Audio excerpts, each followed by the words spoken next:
Salam alaikum tout le monde. Donc aujourd'hui, on va donc faire le cours de la gestion de la mémoire, Memory Management. On va le diviser en deux parties. Tout d'abord, on va essayer d'étudier les systèmes classiques et en citant donc les principaux algorithmes tels que le first fit, le best fit, le next fit. Le worst fit, on va tester aussi, on va aussi parler du buddy system et on va aussi parler du bitmap. Et puis on présentera uniquement la pagination en vue de faire dans un autre cours, le prochain cours, donc la gestion de la mémoire. Alors on commence par donc donner les fonctions d'un système de gestion de la mémoire.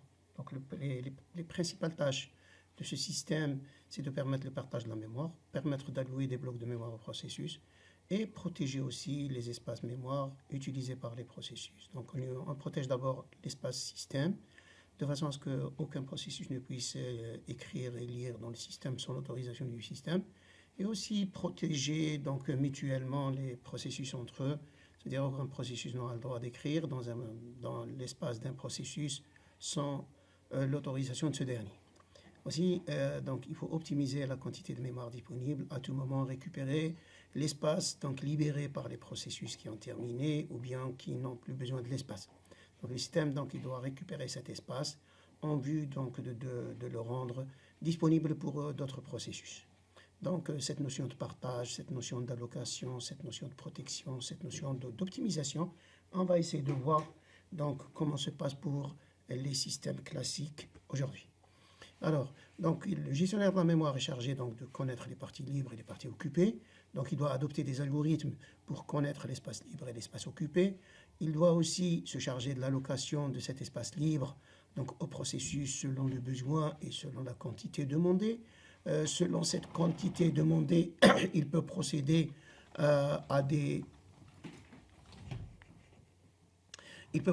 donc à des swap in, swap out vers la mémoire secondaire en vue de récupérer cet espace afin de l'allouer.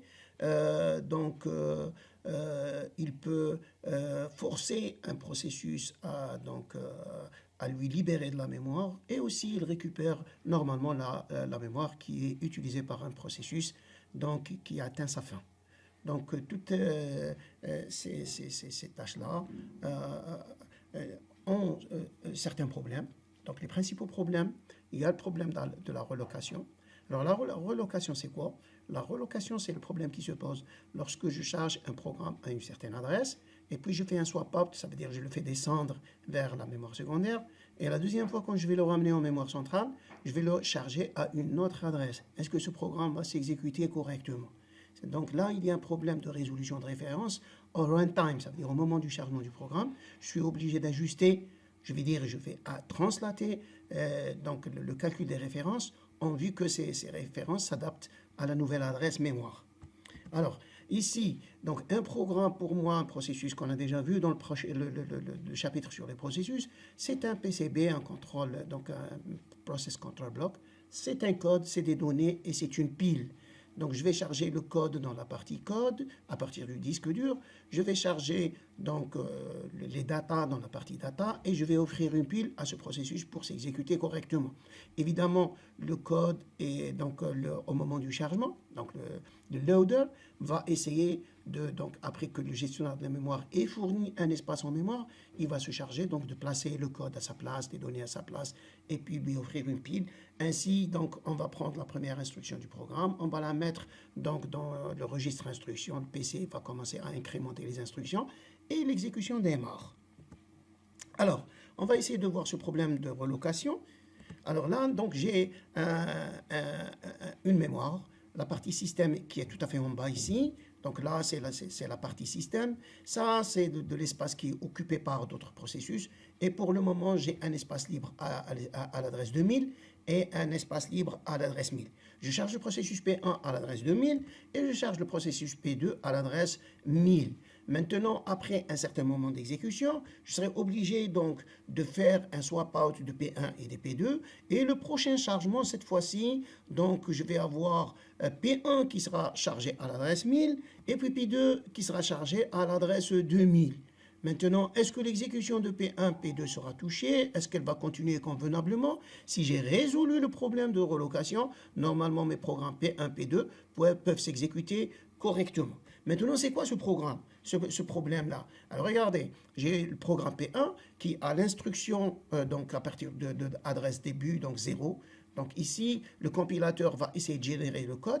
Donc j'ai à l'adresse 100, j'ai une instruction load byte. Je vais charger le byte X dans le registre AX. Et donc le byte X, il se trouve dans l'espace des données à l'adresse 150. Donc l'instruction, elle se trouve à l'adresse 100, en comptant à partir de 0, et le X se trouve à l'adresse 150.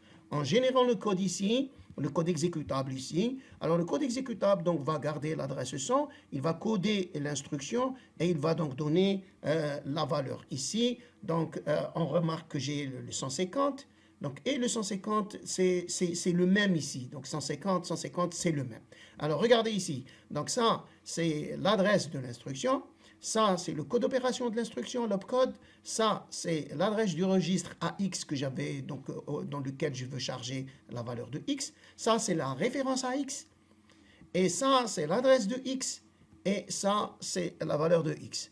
Alors, remarquez ici que ce programme-là, il prend l'adresse 150 de X ici, qui est la référence. Il se connecte ici, et puis il récupère la valeur. Et la valeur ici, elle est c'est un byte en binaire. Alors, ça sera donc, c'est 10. Et il va placer le 10 dans le registre AX. Alors, maintenant, comment va se passer ceci? En chargeant le programme à l'adresse 2000, normalement, l'adresse de l'instruction, elle devrait devenir 2100. Et l'adresse de X va devenir 2150. Si je fais ça, et voilà. Donc, il va charger, il va faire une translation d'adresse. Et maintenant, j'ai l'instruction qui se trouve à 2100 et j'ai le X qui se trouve à l'adresse 2150. Par contre, la valeur, l'adresse ici, 0150, n'a pas changé. Donc ça, c'est un problème de relocation. Comment je vais faire pour changer cette adresse pour qu'elle devienne 2150?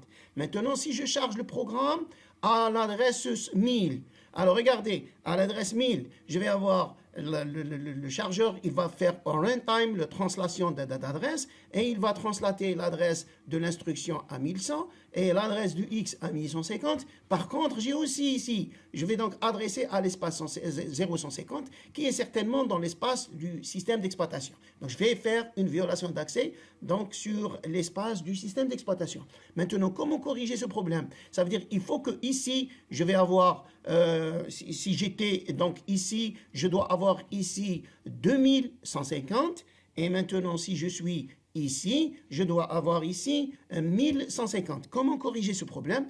Eh bien donc ici, regardez, je n'ai pas la même valeur et je dois avoir la même valeur. Maintenant pour avoir la même valeur, ça veut dire je résous le problème de relocation. Maintenant, ce problème, donc il y a un problème de relocation. La solution à ce problème, c'est de calculer des références par registre de base. C'est-à-dire, je vais utiliser un registre de base et à partir de ce registre de base, je vais calculer toutes les adresses comme étant un déplacement par rapport à ce registre de base. Alors, comme registre de base, je vais prendre le PC, ça veut dire le compteur ordinal. Donc, je vais essayer de calculer toutes les adresses comme étant un déplacement par rapport au compteur ordinal, ça veut dire program counter. Alors, maintenant, une adresse, ça sera le PC, le compteur ordinal, plus un certain déplacement. Alors, si je calcule maintenant le déplacement, ça sera l'adresse de X moins le PC. Alors, regardez ici, je fais donc l'adresse de X, c'est PC plus déplacement, et déplacement, c'est adresse de X moins PC. Si je prends mon adresse 0150, je calcule l'adresse de l'instruction qui est égale à 100, je calcule le PC qui est égal à 104 parce que lorsque je suis en train de traiter l'instruction 100, le PC pointe sur l'instruction 104 en supposant que la taille d'une instruction est 4 bytes. Donc l'incrémentation se fait par 4 bytes. Si maintenant je calcule la référence de X ou bien son déplacement, ça sera adresse moins PC. Donc ça sera 0150 moins le 104 qui est donc le PC et je vais trouver le 4C, donc 004C. Donc qu'est-ce que je vais faire maintenant? Je vais remplacer l'adresse absolue de la variable avec un déplacement par rapport à 1000. Donc ça, regardez, ça c'est le déplacement. Donc il y a un déplacement entre l'instruction et la valeur 150. Si je compte, ce déplacement, il est clair, il est de 50 bytes. Si j'enlève les 4, il fait 46 bytes. Si je calcule les 4C, ça c'est une valeur hexadécimale. Si je calcule cette valeur-là, elle va être égale à 46. Donc 6, le C, c'est 12 plus 32, 12 plus 32, elle va faire donc les 46, ou bien les 44. 12 plus 32, ça va faire 44. Donc ici, si je charge maintenant dans P2, c'est la même chose. Donc il y aura un déplacement qui est constant, que ce soit le problème qui se charge à l'adresse 2000 ou qui se charge à l'adresse 1000, il y a un déplacement constant toujours entre l'adresse de l'instruction qui contient la référence à x et l'adresse où est définie la variable x.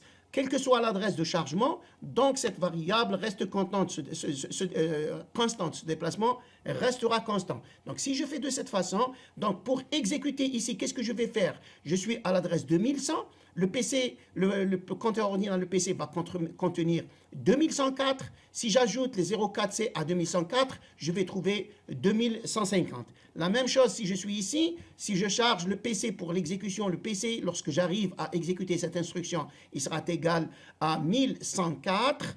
Et si j'ajoute le déplacement 004C, je vais tomber sur 1150, c'est-à-dire à ma variable x convenablement, et l'instruction va s'exécuter correctement. Ce problème-là, donc, c'est un problème de relocation. Donc, la solution, c'est d'utiliser l'adressage par registre de base et utiliser le compteur ordinal, c'est-à-dire le PC, Program Counter, comme registre de base. Maintenant, le deuxième problème à soulever et à résoudre, ça sera le problème de la protection. Alors, le problème de la protection, donc les processus ne doivent pas être capables de référencer dans l'espace d'un autre processus sans sa permission, ni dans l'espace système sans la permission du système. Donc, le système doit être au courant qu'un processus devrait écrire ou lire dans l'espace d'un autre processus. Il faut l'autorisation du système et aussi l'autorisation du processus en question. Ça veut dire qu'il va céder son espace pour l'accès. Maintenant, les adresses absolues se valident durant le runtime, donc quand je vais charger le runtime, donc durant le loader, et non, ce n'est pas pendant la compilation, comme vous venez de voir, durant le problème de relocation. Alors, la protection, elle doit être assurée par hardware et non par software. Donc, tous les systèmes contemporains utilisent une protection hardware au niveau de la mémoire. Le système ne peut pas prévoir toutes les références, on ne peut pas savoir comment va se faire, à quel moment, mais c'est calculé par le compilateur en fonction d'un compteur ordinal égal à 0. Et durant le runtime, on va ajouter donc la constante de translation, c'est l'adresse début où je vais charger mon programme. Allez, donc ici, j'ai P1. Et P1, c'est interdit d'accéder au code de P2 sans l'autorisation de P2. Cette opération, c'est interdit. Donc, le système de gestion de ma mémoire doit assurer cette interdiction et doit assurer la protection de P2 contre P1. Aussi, la deuxième, le code de P1 n'a pas le droit d'accéder ni aux données de P2 ni à la pile de P2. Ça, c'est interdit. Deuxième interdiction. Troisième interdiction, le P1 n'a pas le droit d'accéder au système sans l'autorisation du système. Donc, cet accès est aussi refusé, sauf s'il est cadré par le système d'exploitation. C'est lui qui assure la façon dont le processus va accéder et va sortir. Et généralement, il lui demande qu'est-ce que tu veux. C'est moi qui te le donne. Je veux la variable qui se trouve à l'adresse X. Le système va accéder à cette variable et il va l'injecter dans l'espace de P1. Et maintenant, P1 a la variable. Donc, P1 n'a pas accédé, mais c'est le système qui a fourni la donnée au processus P1 dans son espace de données. Le partage. Maintenant, le système de gestion de mémoire doit aussi assurer le partage. Alors, le partage, il doit permettre à plusieurs processus d'accéder à un même espace. Ça veut dire si le processus P1 souhaite accéder à X et que P2 souhaite accéder à X, ils doivent accéder en même temps à X. Dans l'exemple précédent, le X sera chargé dans les datas de P1, le X chargé dans le data de P2, et là, on ne peut pas accéder. Maintenant, pour que les deux processus puissent accéder à X en même temps, il faut que X se trouve dans un espace partagé entre P1 et P2. Donc, il est préférable de permettre à chaque processus d'accéder à une même copie et ne pas avoir sa copie propre et travailler sur sa copie propre. Parce que ça, ce n'est pas un partage. Alors, ici, regardez, j'ai le programme P1 qui souhaite accéder à la variable x et j'ai le programme P2 qui souhaite accéder à la variable x aussi. Maintenant, la première solution, c'est de prendre un espace partagé dans la zone du système d'exploitation. C'était la solution qui était adoptée pour la première fois sur les systèmes d'exploitation. Et maintenant, comment va-t-on faire? Alors, on va essayer, donc ça, c'est l'adresse de x qui est égale à 100. Et donc, on va descendre la valeur de x à l'adresse 100, c'est-à-dire dans l'espace système. Et qu'est-ce qu'on va faire? On va créer un vecteur de transfert. Le vecteur de transfert donc, va juste transférer l'adresse de x depuis l'espace partagé dans le système vers le processus P1 et le processus P2. Maintenant, on va faire un adressage indirect. Ça veut dire que le processus P1, il va utiliser le vecteur de transfert. Il va aller à l'adresse 2150. Il va trouver l'adresse 1000. Alors, il fait un adressage direct à partir de l'adresse 1000. Il va aller directement à l'adresse 100. Et à l'adresse 100, il va trouver la valeur. La même chose pour le deuxième processus P2. Alors, P2, il va accéder à l'adresse 150. À l'adresse 150, il va trouver une deuxième adresse. Il va faire un adressage indirect et il va accéder à l'adresse 100 et récupérer la valeur de x. Donc, de cette façon-là, on résout le problème de partage. Dans les systèmes récents, on a donc préféré mettre l'espace partagé dans l'espace utilisateur. Ça veut dire parmi l'espace réservé aux utilisateurs, on va cette fois-ci créer un espace de partage et les processus peuvent communiquer à travers cet espace. Comme ça, on va toujours garder cette notion de protection du système d'exploitation. Ça veut dire ne plus permettre au processus d'accéder ni à un espace partagé au sein du système d'exploitation, ni accéder au système d'exploitation.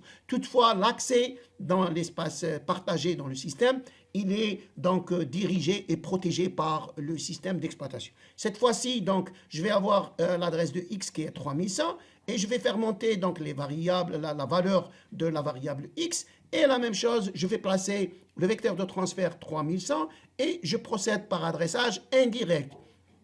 J'accède à l'adresse de x, je trouve une autre adresse, je prends cette adresse-là et j'accède à la variable. De cette façon-là, donc je vais assurer le partage d'informations entre mes processus. Maintenant, ce gestionnaire de la mémoire nécessite une organisation logique. Pour que cette organisation logique réussisse, il faut que mes programmes soient des modules. Des modules pour que le système puisse charger un module, donc faire le swap-in, swap-out d'un module. Les modules devraient être compilés indépendamment. Donc, si vous voulez, quand je parle de module, actuellement, on parle donc de méthode dans une classe. Donc, chaque méthode va jouer le rôle d'un module. On n'est pas obligé de charger toutes les méthodes ensemble.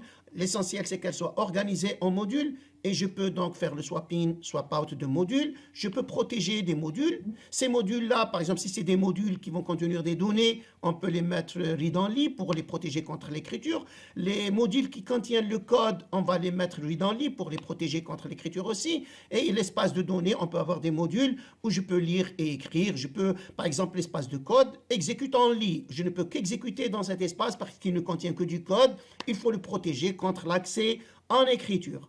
Et donc, partage de modules parmi les processus. Donc, je peux prendre la même chose, donc la solution du partage, avoir un espace shared space. Et dans ce shared space, je vais mettre les modules partagés, c'est-à-dire les méthodes qui vont être donc accessibles par tous les processus en même temps. Au lieu d'avoir plusieurs copies de cette méthode, plusieurs copies de ce programme, je place je place ce module dans l'espace. Je vais avoir copy on reference, one copy, et tous les processus vont accéder à la même copie au lieu d'avoir pour chaque processus sa propre copie de la méthode ou bien sa propre copie du module. Par contre, pour l'organisation physique de la mémoire, la mémoire disponible pour un programme et ses données doit être suffisante. Si elle n'est pas suffisante, on procède par des overlays, comme on va le voir par la suite. On procède par des overlays afin donc d'assurer l'exécution normale du programme. Le programmeur, a priori, ne connaît pas combien d'espace devrait être disponible à un certain temps T. Au départ, on va lui donner un certain espace et au fur et à mesure qu'il évolue, qu'il ramène donc ces données de la mémoire on lui ajoute encore de l'espace jusqu'à ce qu'il termine son exécution. N'oubliez pas que j'avais P1, P2 en mémoire, ça veut dire je suis en multiprogrammation et plusieurs programmes cohabitent et coexistent en mémoire centrale. Alors, maintenant, ces gestionnaires de mémoire tels que vus jusqu'à présent, ça veut dire qui assure cette protection, etc. La relocation qui assure le partage. Donc, ils sont classés en deux classes. La première classe, c'est ceux qui font le swapping et le paging, ça veut dire la pagination, et ceux qui ne les font pas, ça veut dire ne font ni swapping ni paging. Ceux qui ne les font pas, on appelle ça les systèmes classiques, c'est-à-dire dans la version de Unix, par exemple, la version 5, BSD, etc.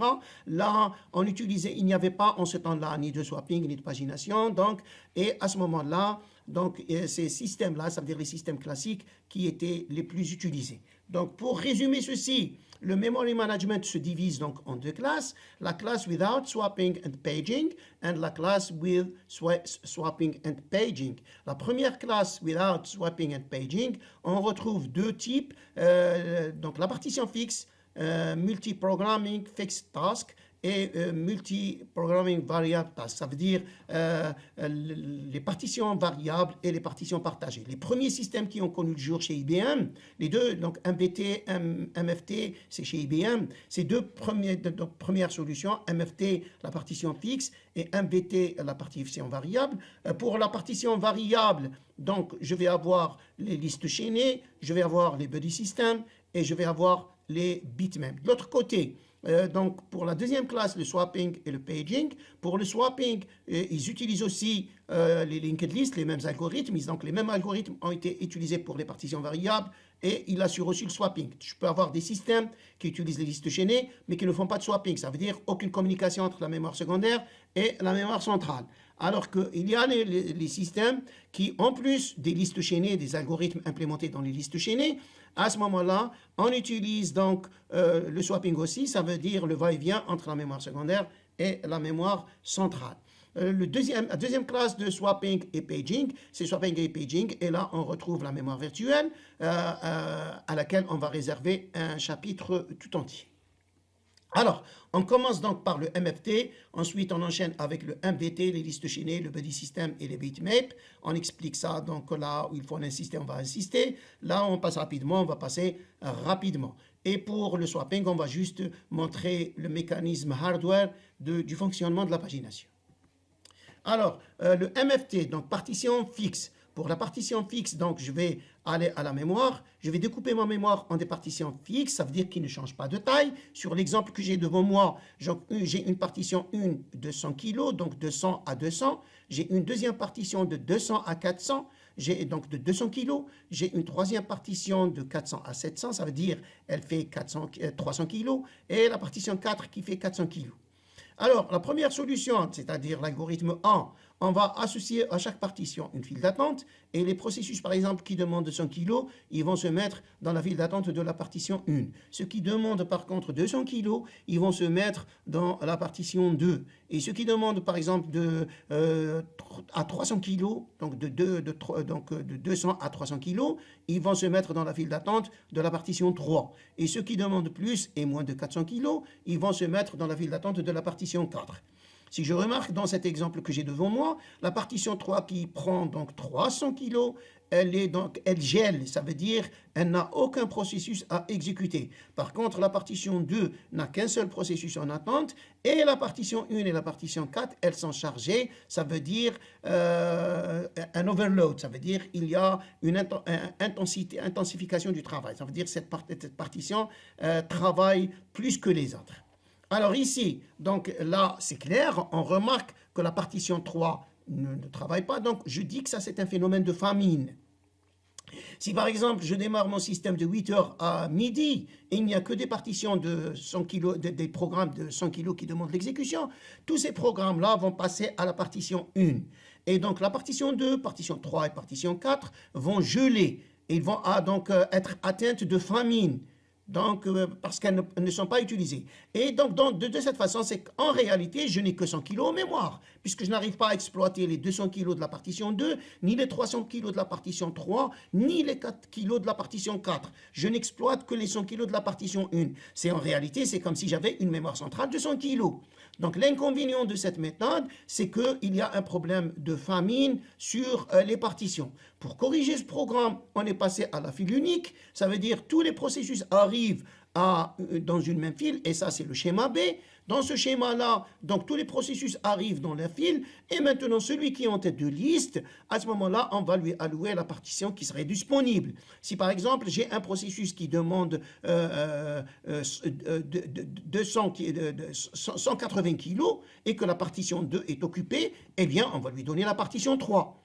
Si je lui donne la partition 3, je vais perdre 120 kg. Cette perte d'espace qui n'est pas exploitée par le processus dans la partition à laquelle il a été affecté, on appelle ça une fragmentation interne. Ça veut dire qu'il y a un espace dans cette partition qui n'est pas exploité.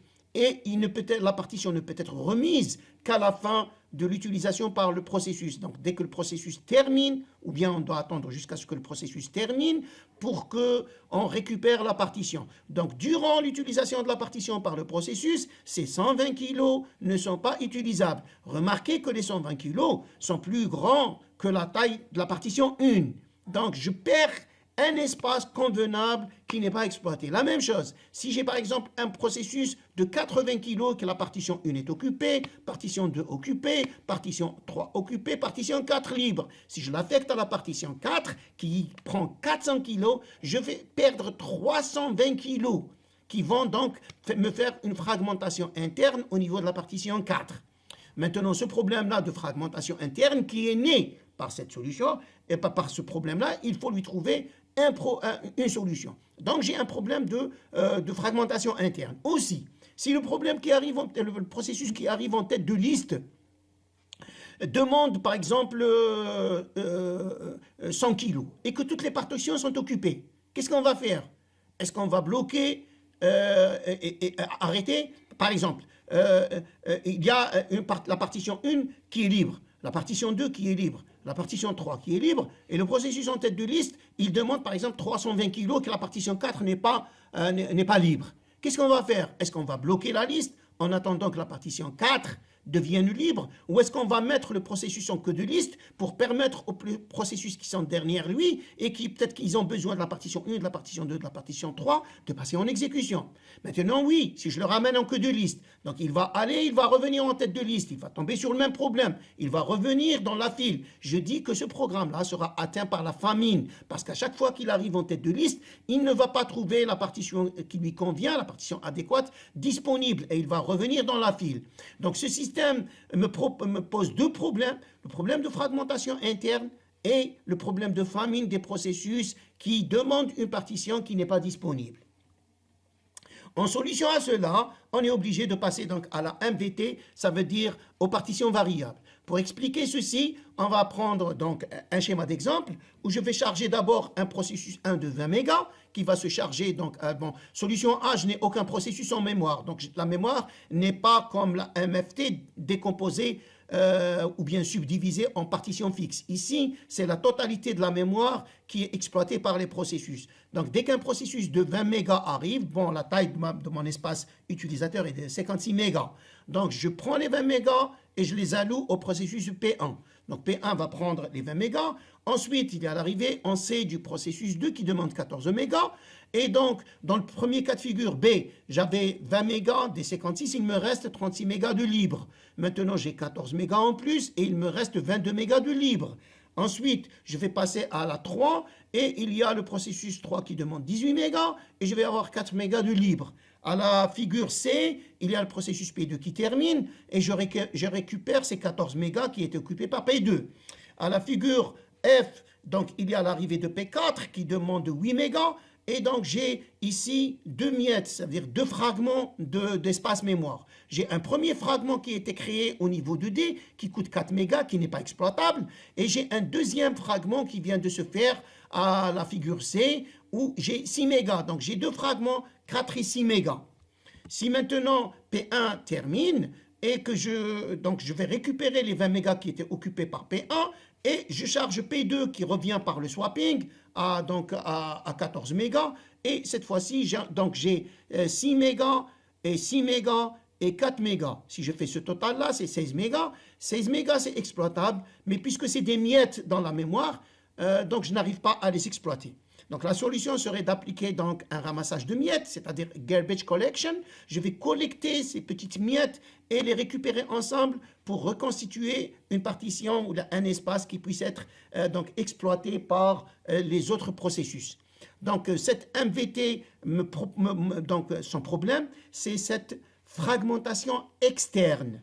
Donc les 6 mégas et les 4 mégas, c'est des fragments mais qui sont externes à l'espace alloué au processus. Donc la MVT souffre de la fragmentation externe. Ça veut dire en appliquant le modèle MVT, il faut être prudent et chercher comment gérer donc ce phénomène de fragmentation externe, essayer à tout moment, ou bien à des instants bien précis, lancer un algorithme de défragmentation de la mémoire qui va ramasser ces miettes de mémoire et les reconstituer en un espace assez convenable.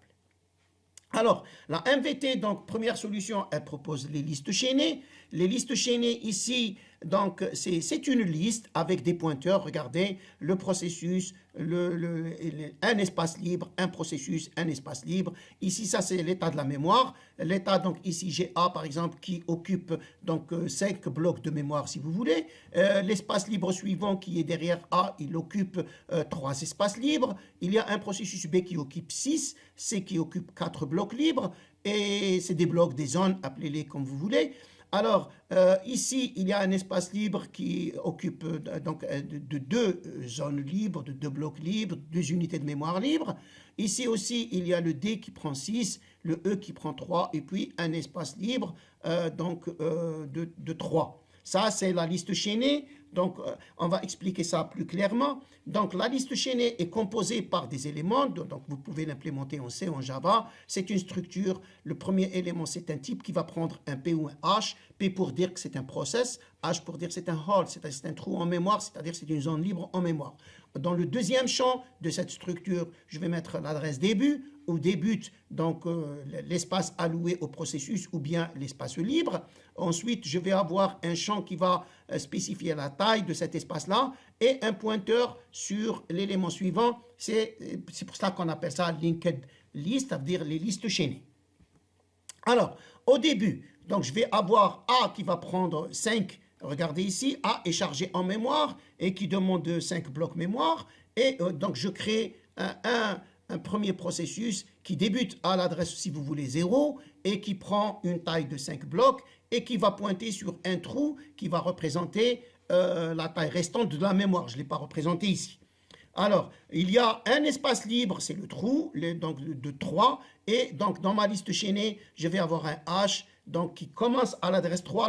L'adresse 5, elle a été calculée, c'est 0 plus 5. Elle me donne l'adresse début. Donc, c'est l'adresse début de l'élément précédent plus la taille de l'élément précédent. Elle va me donner l'adresse début de cet élément. Donc là, le trou commence à l'adresse 3 et il prend une taille de 3. Maintenant, le processus B qui demande 6, le processus B, donc il va débuter à 5 plus 3, c'est-à-dire l'adresse début de l'élément précédent plus la taille. Donc c'est 8 et là, donc le processus B démarre à 8 et il prend donc un espace de 6. Après B, c'est C. Et C, donc, il sera donc chaîné à la liste. Et donc, 8 plus 6, c'est 14. Donc, le C commence à 14 et il prend une taille de 4. Et puis, derrière, il y a un espace de 2, donc de 2 blocs, et qui démarre donc à 14 plus 4, ça veut dire 18, et qui prend donc une taille de 2. Celui-ci pointe vers le D, et le D qui prend 6 blocs.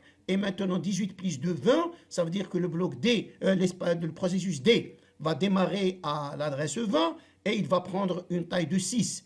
Après le D, je vais avoir le C et le C qui prend 3, qui démarre à 26 et qui prend une taille de 3. et après le D, il y aura un espace libre, et cet espace libre, donc, il va débuter à l'adresse 29, 26 plus 3, ça fait 29, et il prend une taille de 3, et puis je pointe sur nil, ça veut dire sur la fin de la liste chaînée, en supposant que ma mémoire s'arrête à cet espace-là.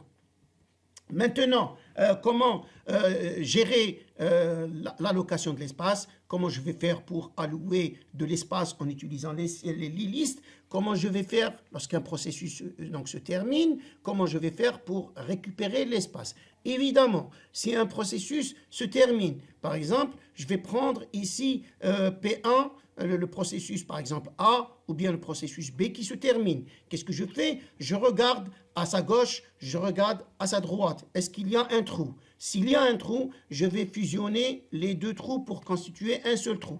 Par exemple ici, si je vais prendre le H et le P ici, si P termine, ça veut dire le processus B termine, il va me libérer les 6. Qu'est-ce que je vais faire? Je vais avoir un trou qui commence à 5, mais la taille, elle va devenir 9. Et je vais avoir P, le A qui pointe sur le trou, et cette fois-ci, le trou va pointer directement sur C, et le trou va faire une taille de 9. Ça veut dire la taille qui était occupée par le processus 6, plus la taille de l'ancien trou qui était 3, et 3 plus 6, ça va faire 9. Et donc, je vais avoir un nouveau trou de taille 9, et ce trou va pointer directement sur C. Ça, je récupère de l'espace qui a été libéré par un processus qui a terminé son exécution.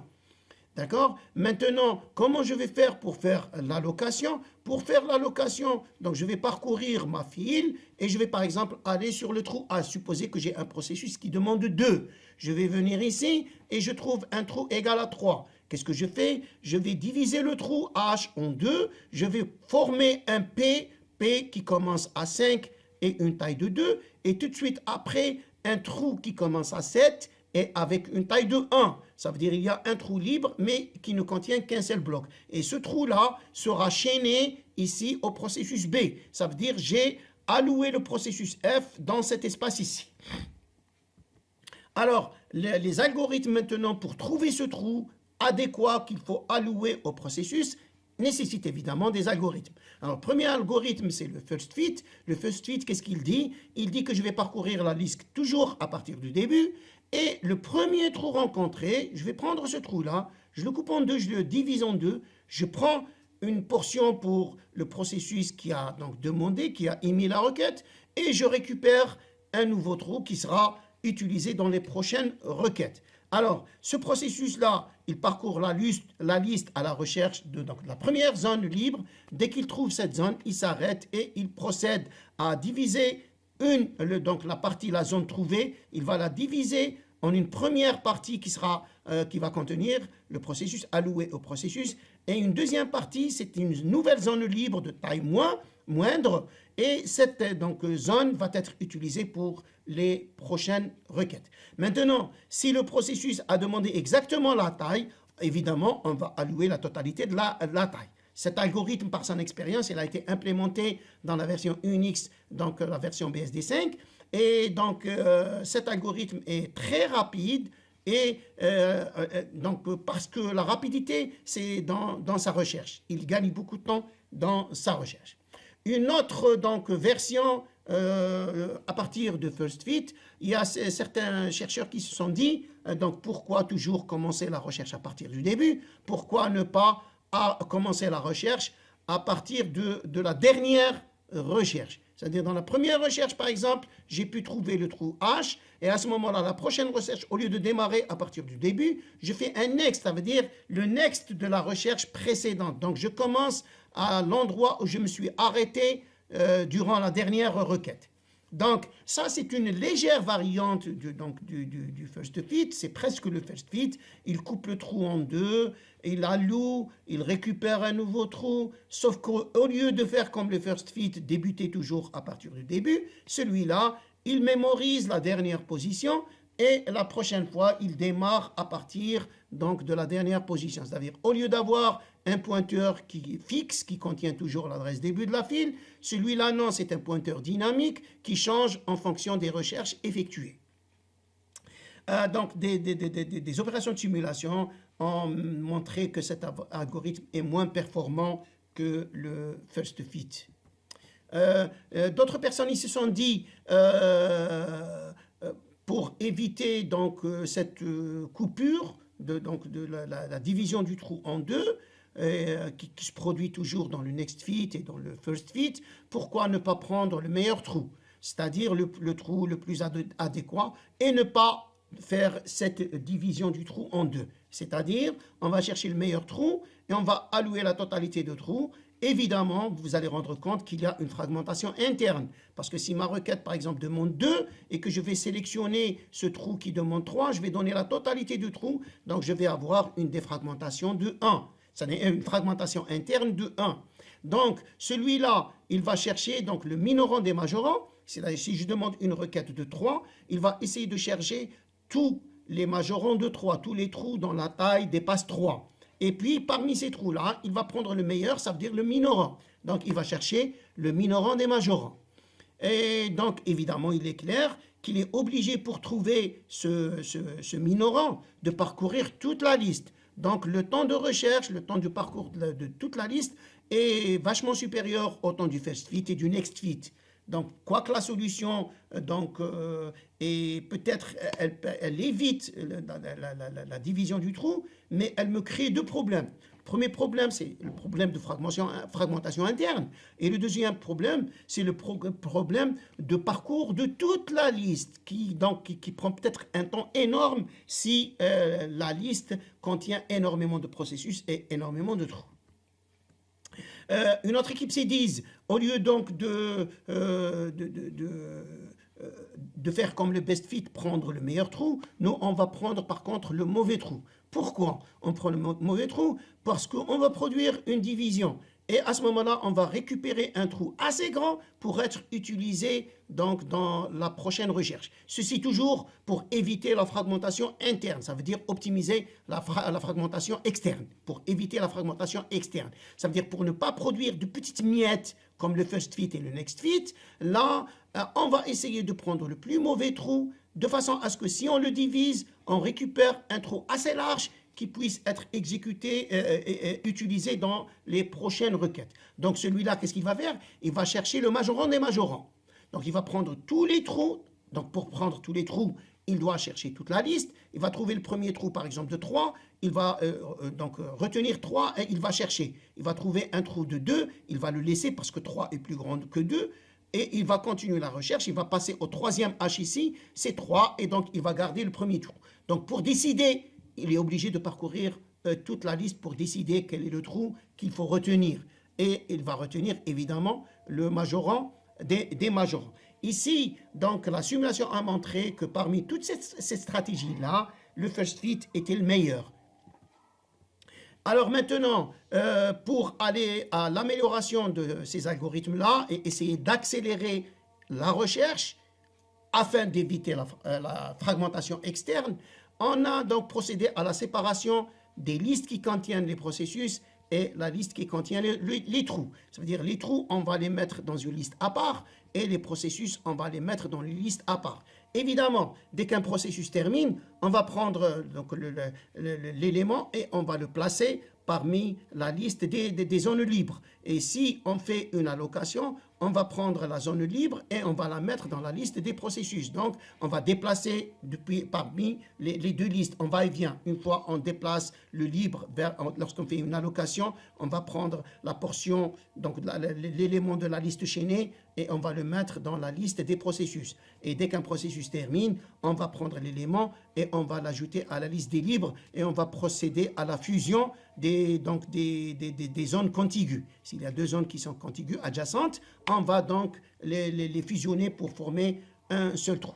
Alors, ici, donc, il y a eu de nombreux algorithmes qui ont exploité cette politique, cette stratégie, et l'algorithme, c'est le quick fit.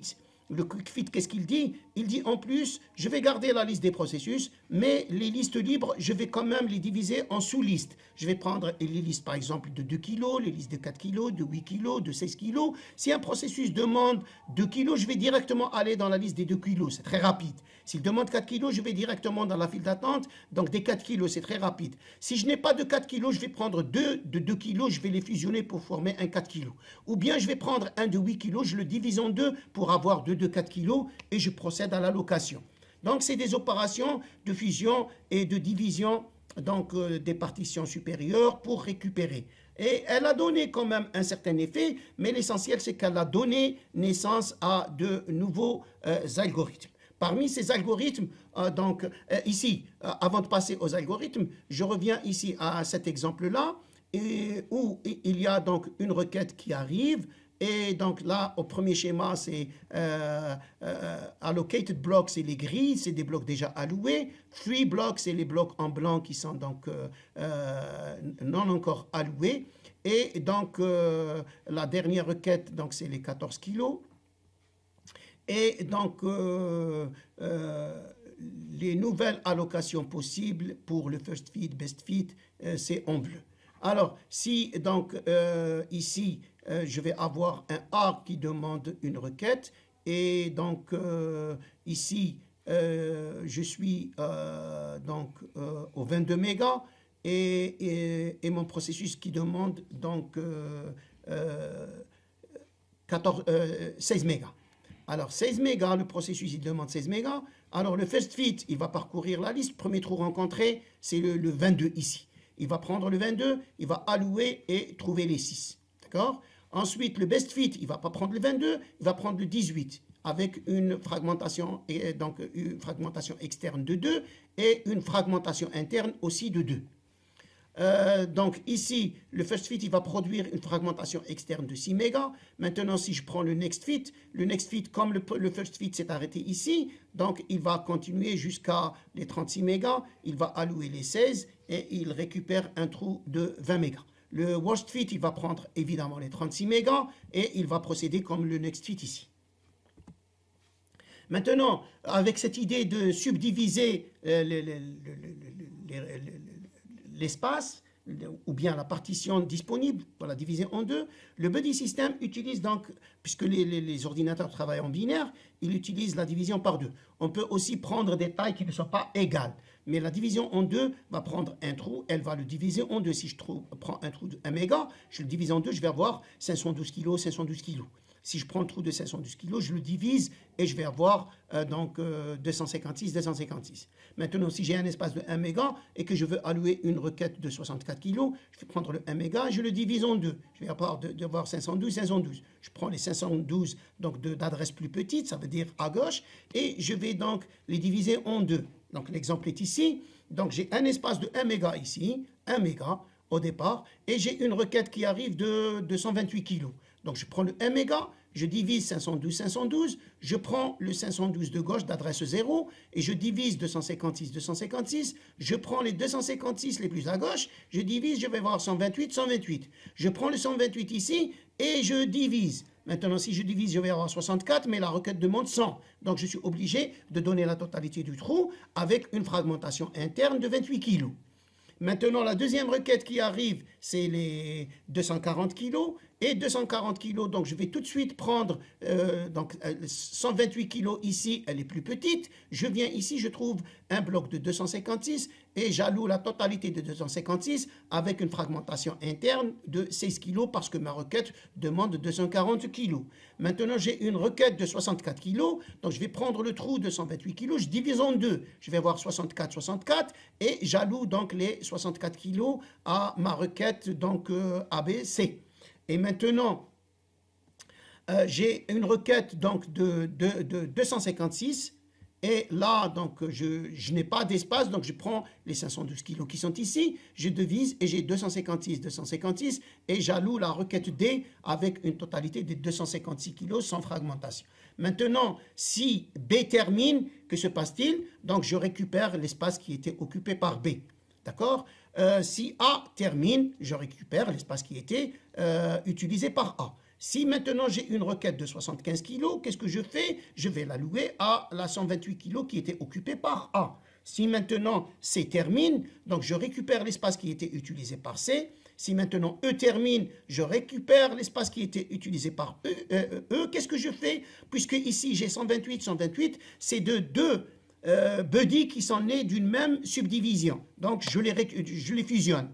Et j'ai 256 ici, 256 ici qui sont nés d'une même subdivision, donc je les subdivise. Par exemple, ce 256 ici et ce 256, si les deux sont libres, je ne peux pas les fusionner parce qu'ils ne sont pas nés de la même subdivision. Mais le 256 qu'il y a ici et le 256 qu'il y a ici, ils sont nés de la même subdivision, donc je peux les regrouper pour former mon 512 kg et qui va faire un nouveau bloc. Donc ici, j'ai 1, 2, 3 blocs libres, un bloc occupé. À ce stade-là, j'ai 1, 2, 3 blocs libres et 2 blocs occupés. Pour le cas ici, j'ai 1, 2, 3 blocs libres et 3 blocs occupés.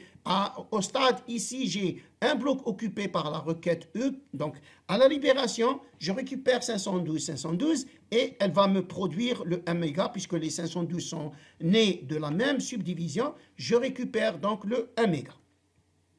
Ça, c'est le buddy system. Une façon en arborescence, donc j'ai l'espace de 1 méga initial, ça c'est le 1 méga. Je divise le 1 méga en deux espaces de 512. Je divise les deux espaces de 512 en des espaces, donc ici de 256. Si je divise les espaces de 256, je vais passer au 128 et je vais allouer le A. Ensuite, je vais allouer le C, je vais allouer le D et en récupérant, je récupère l'espace en entier. Maintenant, la troisième catégorie, c'est en utilisant la bitmap. Donc, la bitmap, ici, la mémoire est divisée en unités d'allocation, en blocs, c'est comme vous voulez. Donc, c'est des blocs et chaque bloc a une taille. Si, par exemple, je vais prendre une mémoire de, par exemple, de 32 kg, je vais avoir donc des blocs, donc l'unité d'allocation, c'est le kilo. Et cette fois-ci, donc, je vais avoir ma map qui va faire 32 bits. 1 bit par kilo. Si le bit est égal à 1, ça veut dire que l'unité d'allocation et le kilo est occupé. Si le bit égale 0, ça veut dire que ce bloc-là est libre. Maintenant, j'ai la map et je parcours donc ma map à la recherche de 0 pour faire une allocation. Et lorsqu'un processus se termine, je vais aller directement à son espace dans la map et je remets ces 1 en 0.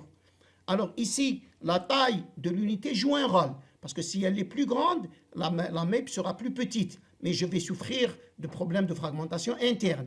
Maintenant, si l'unité est trop petite, je vais avoir une très grande map et elle nécessite un espace en mémoire. Donc, l'espace alloué à la map et qui va être peut-être réservé dans l'espace système va être très grand, très petit en fonction de la taille de l'unité d'allocation.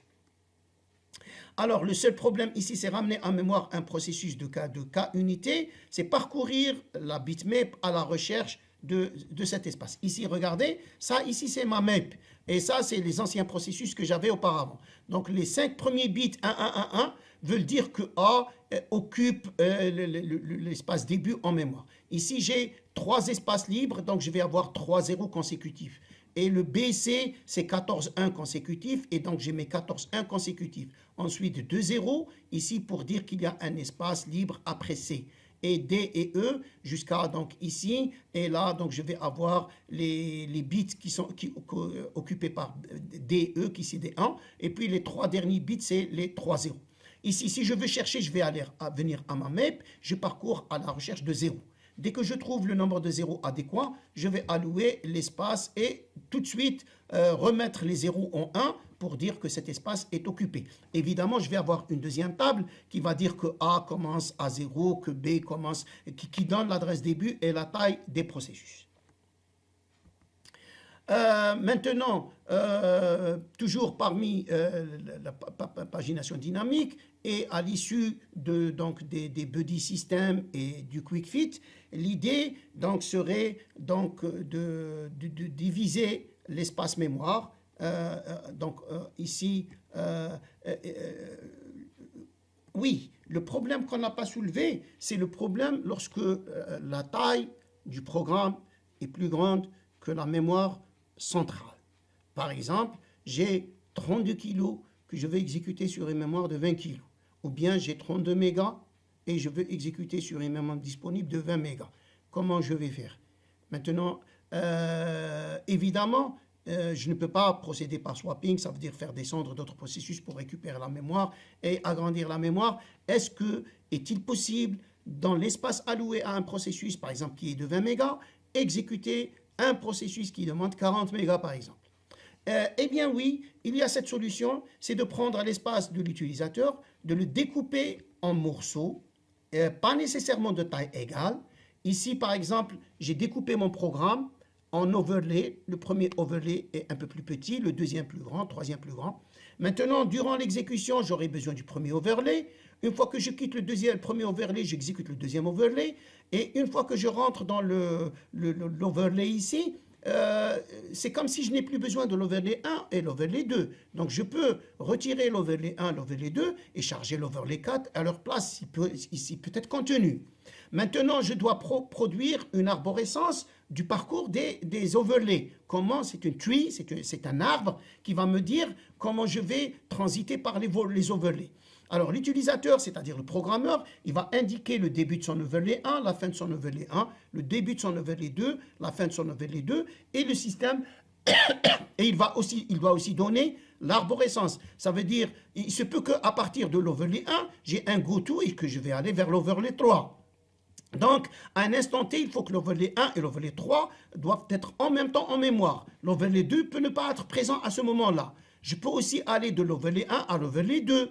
Et donc, je dois donner une arborescence d'accès à mes overlays. Le système, donc, va respecter cette arborescence et va commencer à charger les overlays en mémoire conformément à cette arborescence. Par exemple, pour ce cas de figure, je vais charger l'overlay 1 et je vais charger l'overlay 2. Je vais exécuter l'overlay 1 et l'overlay 2. Une fois que je rentre dans l'overlay 1, l'overlay 2, normalement, j'ai plus besoin de l'overlay 1. Donc, je peux récupérer cet espace pour ramener une autre portion de mon programme en mémoire. Je charge l'overlay 3 et maintenant, je ne peux plus charger l'overlay 4 parce que l'espace qui reste n'est pas convenable, il ne peut pas contenir l'overlay 4.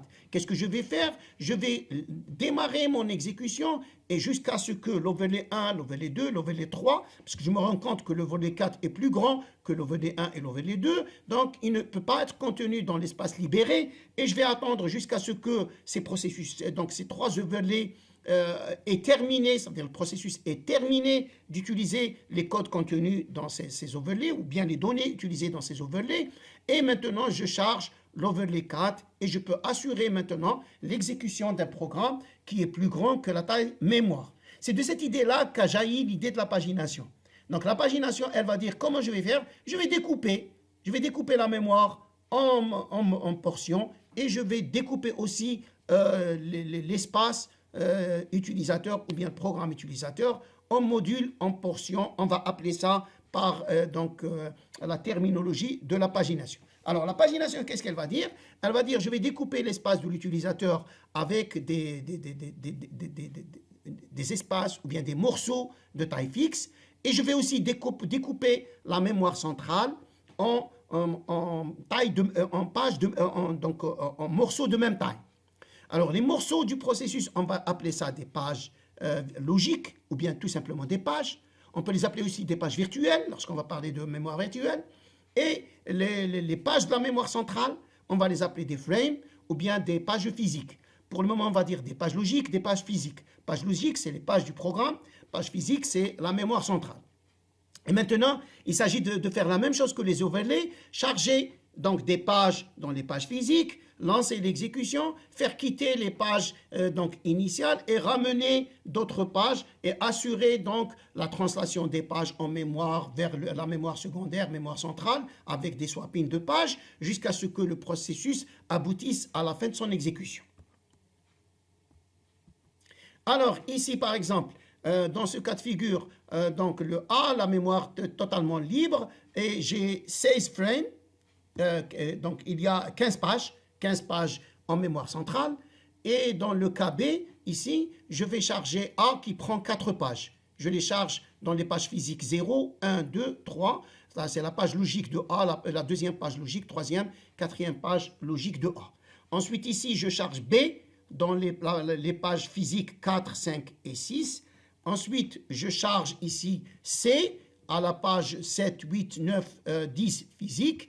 Et donc ici, dans ce cas-là, le B termine. Il va me libérer la page physique 4, la page physique 5 et la page physique 6. A est toujours en exécution et c'est toujours en exécution. Il y a le processus D qui arrive et qui demande 5 pages. Je vais lui donner les 3 pages, 4 et 5, 6 physiques, et je lui donne la page 11 et 12 physiques. C'est de cette façon que le système donc, va gérer ces pages.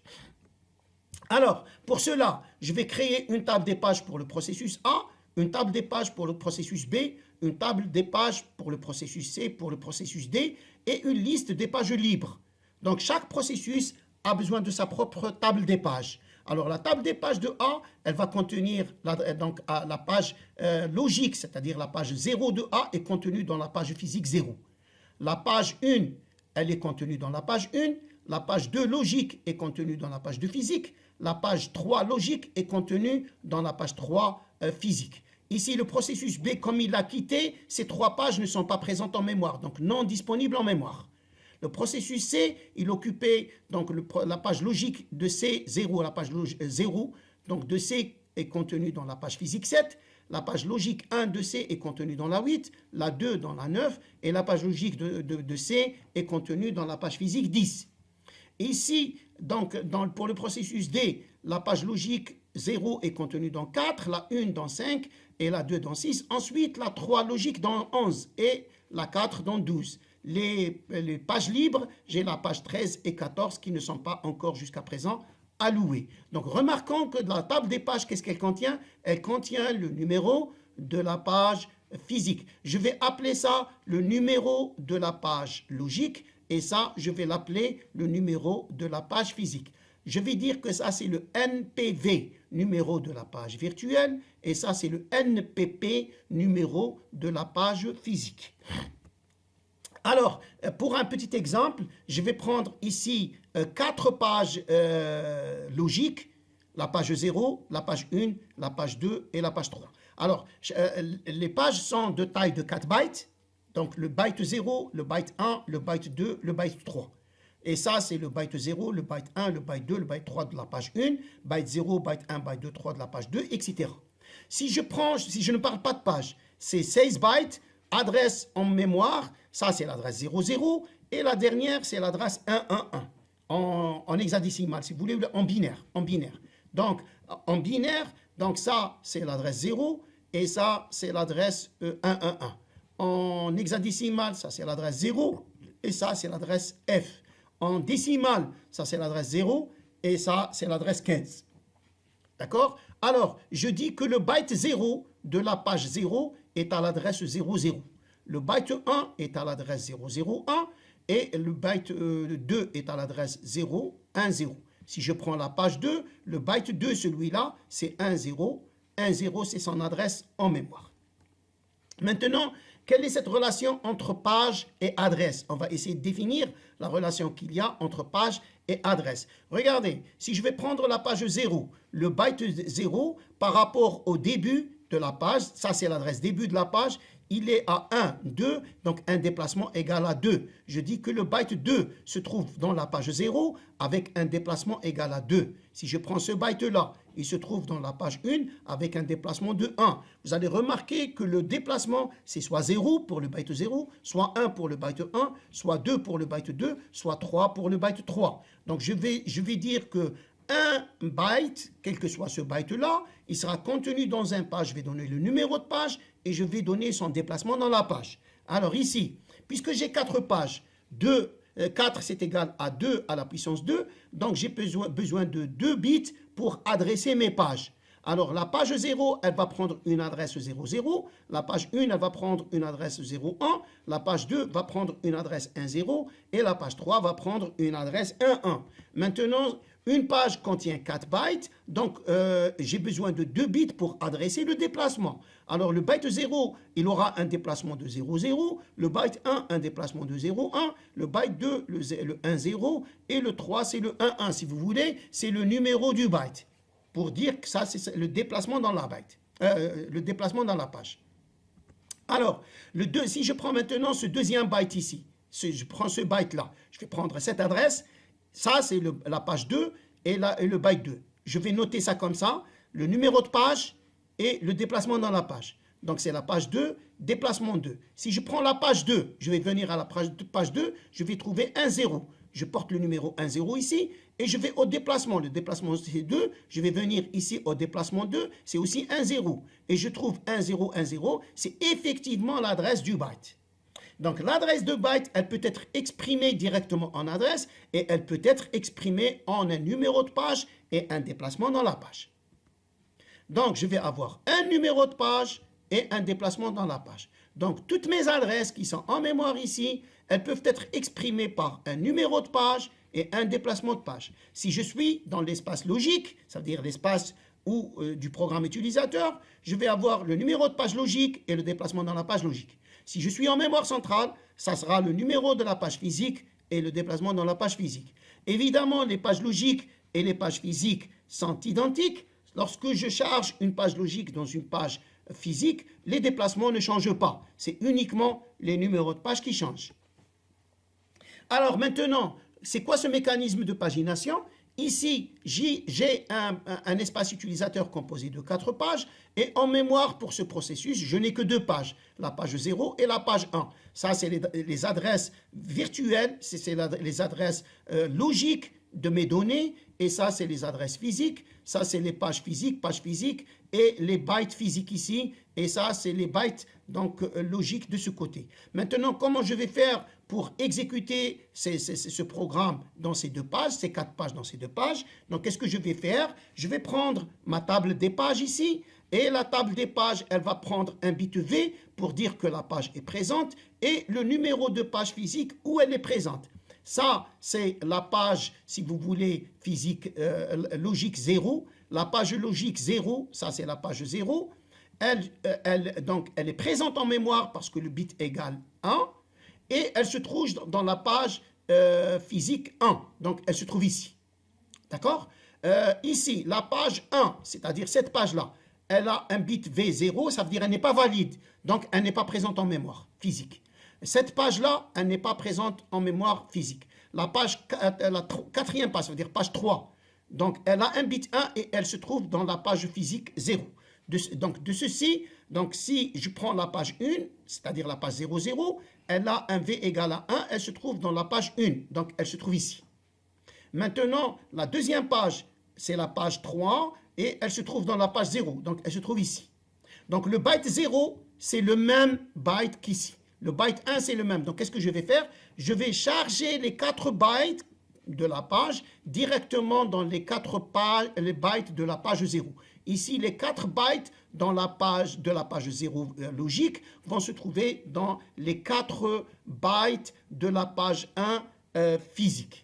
D'accord? Maintenant, si j'ai besoin de charger la page 1, qu'est-ce que je fais? Si je veux charger la page 1, qu'est-ce que je fais? Je vais sélectionner une de ces pages qui va sortir. Donc, je vais recopier, par exemple, le contenu de la page 0 dans la page 3. Je vais mettre le bit V, celui-là, à 0. Je vais mettre tiré ici et je vais prendre la page 1. Je vais lui mettre son V égale 1 et elle sera chargée dans la page 0. Et donc, je vais mettre ici 0, 0. Donc ici, je vais mettre V égale 0, un tiré, et là, je vais mettre V égale 1 et 0, 0 ici. Et qu'est-ce que je fais? Je copie le contenu de ces pages en mémoire. Je dis que je charge la page donc de logique dans la page physique 0. Donc je fais des copies vers la mémoire de page et des copies de la mémoire secondaire, c'est-à-dire de l'espace virtuel, vers l'espace physique. Donc il y a cette notion de translation de page et de copie de page. D'accord? Je dois avoir aussi un bit M pour me dire si la page est modifiée. Si depuis que j'ai ramené la page en mémoire, je n'ai pas modifié cette page, ce n'est pas la peine de la réécrire sur le disque. Maintenant, si je la ramène et que j'ai porté des modifications par mon programme à ces bytes-là, à ce moment-là, je suis obligé de recopier dans la page physique la page logique équivalente. Alors ici, donc, je vais prendre une adresse virtuelle ou bien une adresse. Elle est composée d'un déplacement ici, un déplacement, et il y a le numéro de page virtuel. Donc, je vais aller dans la table des pages. Ici, je vérifie le bit V. Ça, c'est la page en mémoire secondaire, où est-ce qu'elle se trouve. Et là, c'est où est-ce qu'elle se trouve en mémoire, donc en mémoire centrale. Alors ça, c'est les pages physiques correspondantes aux pages logiques. Remarquez, là où il y a un 1, il y a une page. Là où il y a 0, il n'y a pas de page physique correspondante. Là où il y a 1, il y a des pages. Là où il y a 0, il n'y a pas de page. Donc c'est 1, 2, 3, 4, 5. Ces 5 pages logiques sont présentes en mémoire conformément aux pages physiques correspondantes. Maintenant, pour calculer l'adresse physique d'un élément, pour accéder directement, qu'est-ce que je vais faire? Je vais prendre ici le numéro de page physique, je le mets ici, et je copie le déplacement tel quel parce que le déplacement est statique, il ne change pas de la page logique dans la page. Et là, je reconstitue l'adresse physique et cette adresse sera envoyée sur le bus et de cette façon-là, je suis sûr que cet élément est présent en mémoire et je vais y accéder. De cette façon-là, je vais donc, pouvoir exécuter mon programme. Pour maintenant, il y a une autre, au lieu de faire ici une recherche, je peux carrément prendre un champ ici de la table des pages et l'ajouter à cette valeur-là pour obtenir l'adresse physique. On appelle cette opération opération de segmentation. Alors, tous les segments, au lieu de parler de pages, maintenant je parle de segments. Et l'avantage des segments, c'est qu'ils n'ont pas une même longueur. Et il y a une longueur maximum pour les segments. Il y a un numéro de segment et un offset, c'est-à-dire un déplacement dans le segment. Et puisque les segments ne sont pas identiques, la segmentation est similaire à une pagination dynamique. Donc la segmentation, c'est quoi? C'est au lieu de prendre des pages donc de taille fixe, je vais prendre des pages donc de taille différente. Et au lieu maintenant de parler de pages, je parle de segments. Et au lieu de parler de pagination statique, je parle de pagination dynamique. Alors ici, donc on va essayer de parler, donc ça c'est ici pagination et ça ici segmentation. Ici j'ai deux segments, un segment 0 de 550 bytes et un segment de 1950 bytes. Alors qu'est-ce que je fais? Ici c'est le numéro de segment, ici c'est le déplacement dans le segment, la même chose que les pages. D'accord? Ça, sans pagination. Donc ici j'accède directement à ce champ-là. Si j'utilise les pages, je vais prendre un numéro de page et un déplacement dans la page et je vais accéder ici donc à cette page-là. Ici, je prends le numéro de segment et le déplacement dans le segment et je me retrouve donc sur le même champ. Ça veut dire que je travaille en direct sans pagination, avec segmentation. C'est à peu près le même résultat. Maintenant, du point de vue segmentation, qu'est-ce que je fais? Ici, ça, c'est pagination. Donc ici, je prends le numéro de page, j'accède à la page, j'extrais le numéro de page physique, je mets le numéro de page physique ici, je prends le déplacement et je le pose. Ça, c'est le mécanisme de pagination. Maintenant, pour la segmentation, je vais prendre le numéro de segment, je vais aller prendre le segment, je vais prendre cette base ici et je vais ajouter ce champ-là qui est de même taille que l'offset et je vais faire une somme pour obtenir. Donc, je prends le champ ici et je fais la somme ici et j'obtiens les 16 bits de l'adresse physique correspondante. Donc, à ce point, donc, je vous remercie de m'avoir écouté. Si vous avez des questions, vous pouvez les poser sur Telegram, comme d'habitude, donc comme vous avez la façon de faire, parce que tout le monde est regroupé sur Telegram. Vous pouvez m'envoyer des mails pour poser vos questions. On peut organiser des séances sur Zoom pour répondre aussi à vos questions en groupe. Donc, le moyen qui vous semble le bon, essayez de l'utiliser. Je suis même prêt à accepter les appels téléphoniques. Vous avez mon numéro. Vous pouvez m'appeler si vous jugez que la question est très simple et qu'elle ne nécessite pas donc une communication donc très longue. Je vous remercie de m'avoir écouté et au prochain cours et on attend de vos questions. Merci beaucoup.